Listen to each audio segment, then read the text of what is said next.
আসসালামু আলাইকুম। আজকে আমার জেল জীবনের কথা বলবো। আমরা মিরসরাইয়ের অনেকে জেলে ছিলাম। দুটি রাজনৈতিক মামলায় 6 মাস জেলে ছিলাম।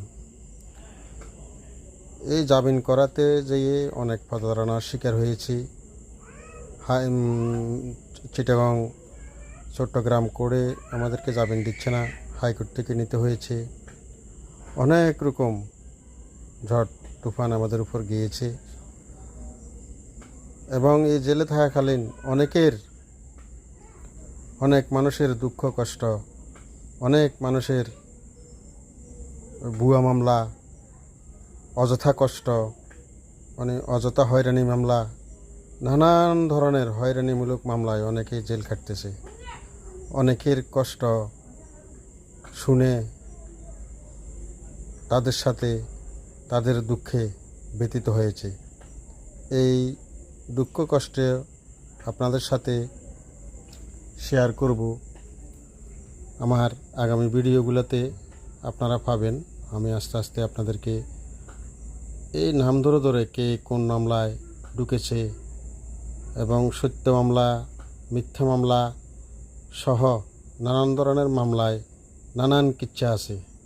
এসব কাহিনী আপনাদেরকে আমি পর্যায়ক্রমে চট্টগ্রাম কারাগার অথবা কারাগার নামে সিরিজ কিস্তি আকারে প্রকাশ করব।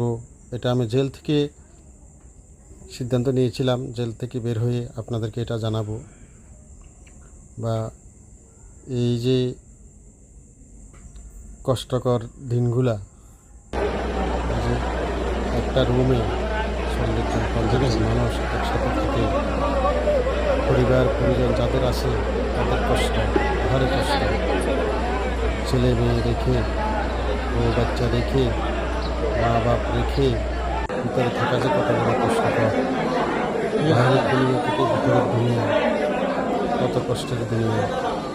কেউ ভিতরে না গেলে বুঝবে না। আমি কখনো বুঝতাম না জেল জীবন কি কষ্টের জীবন।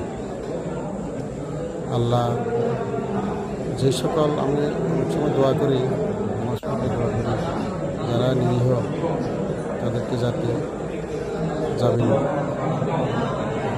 ব্যবস্থা করে, জজ ব্যারিস্টার যারা আছে তাদের মানে একটু নরম হয়, তারা যাতে জামিন দেয়। অনেক মানুষ হয়রানি হচ্ছে ভিতরে, যেটা দেখেছি আর কি। এটা এক সময় বলার ইচ্ছা আছে, বলবো। রাজনৈতিক মামলা তো সেটা রাজনৈতিক মামলায়, সেটা ভিতরে বাইরে সকলেই জানে এই মামলাগুলো কীভাবে ধরে, কীভাবে গ্রেপ্তার করে। জামিনটাও অনেক সময় দেখা যাচ্ছে যে 1 মাসের জামিন 3 মাসও হচ্ছে না। যারা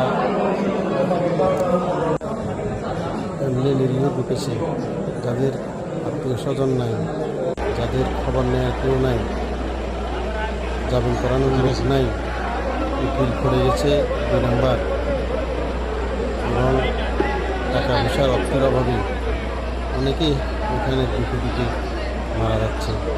তথ্য প্রমাণের ঘাটতি, সত্য অসত্যের বিষয়ে হয়রানিমূলক মামলায়, পারিবারিক মামলায়, বউয়ের মামলা, স্বামীর মামলা, ঘরে পরে সব